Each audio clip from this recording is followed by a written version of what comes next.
తిరుమల లడ్డు కల్తీ వ్యవహారం నడుస్తున్నప్పటి నుంచి కూడా ఈ డిప్యూటీ సీఎం పవన్ కళ్యాణ్ అలాగే సినీ నటుడు ప్రకాష్ రాజ్ ఇద్దరి మధ్యలో ఒక కనిపించనటువంటి యుద్ధం ట్వీట్ల రూపంలో జరుగుతూనే ఉంది. పవన్ కళ్యాణ్ మాట్లాడేటువంటి ప్రతి మాటకి ప్రకాష్ రాజ్ ఏదో రకంగా కౌంటర్ వేస్తూనే ఉన్నారు. అయితే దీనికి సంబంధించే ఆయన ఇటీవల ఒక ప్రస్తావన అయితే చేశారు.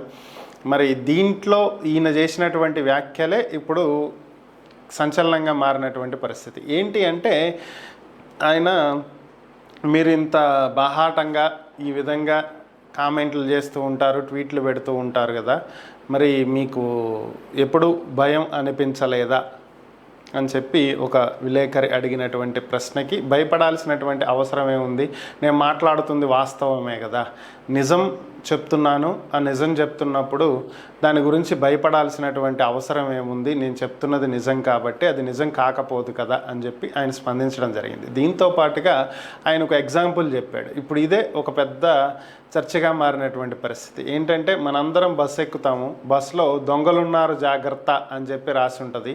పాపం అది చదివినప్పుడు దొంగ ఎంత ఫీల్ అయ్యి ఉంటాడో అలాగని చెప్పి మనం దొంగలున్నారు జాగ్రత్త అని రాయకుండా ఉండలేం కదా.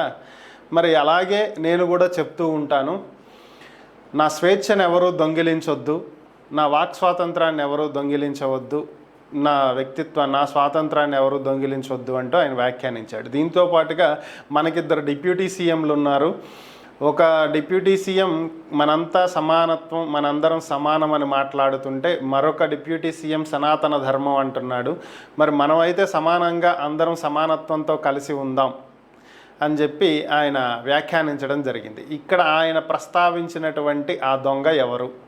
సో ఇదే ఒక ప్రశ్నగా మారింది. ఆయన పవన్ కళ్యాణ్ ఉద్దేశించే ఈ ట్వీట్లు చేస్తున్నారనేది అందరికీ తెలిసిందే.